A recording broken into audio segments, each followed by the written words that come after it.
നമസ്കാരം, എല്ലാവർക്കും പുതിയൊരു സർക്കാർ അറിയിപ്പിലേക്ക് സ്വാഗതം. സർക്കാരിൻ്റെ സാമൂഹിക സുരക്ഷാ പെൻഷൻ പദ്ധതിയുമായി ബന്ധപ്പെട്ട ഏറ്റവും പുതിയ അറിയിപ്പാണ് ഇന്ന് നിങ്ങളുമായി ഷെയർ ചെയ്യുന്നത്.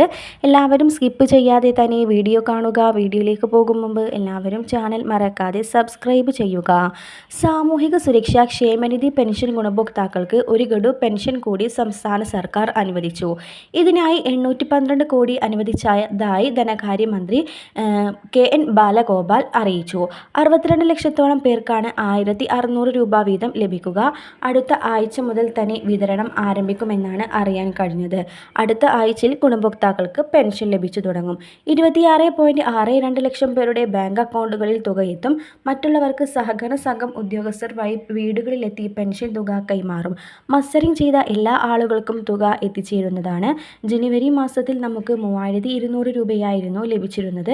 കുടിശ്ശിക പെൻഷനും അതുപോലെ ജനുവരി മാസത്തിലെ പെൻഷനും ചേർത്ത് 3200 രൂപ എത്തിച്ചേർന്നു. ജനുവരി മാസത്തിൽ ലഭിച്ച എല്ലാ ആളുകൾക്കും ഫെബ്രുവരി മാസത്തിലെ പെൻഷനും ലഭിക്കും.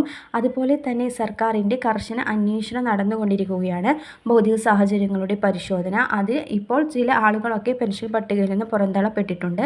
അവർക്ക് ഫെബ്രുവരി മാസത്തിലെ പെൻഷൻ തുക ലഭിക്കുമോ ഇല്ലയോ എന്നുള്ള വിവരം വരും ദിവസങ്ങളിലായി തന്നെ എത്തിച്ചേരും. വരും ദിവസങ്ങളിലെ ക്ഷേമ പെൻഷനുമായി ബന്ധപ്പെട്ട അറിയിപ്പും സർക്കാർ സംബന്ധമായ വിശദമായ എല്ലാ അറിയിപ്പും കൃത്യമായി തന്നെ നിങ്ങളിലേക്ക് എത്തിക്കുന്നതാണ്. എല്ലാവരും ചാനൽ മറക്കാതെ സബ്സ്ക്രൈബ് ചെയ്യുക.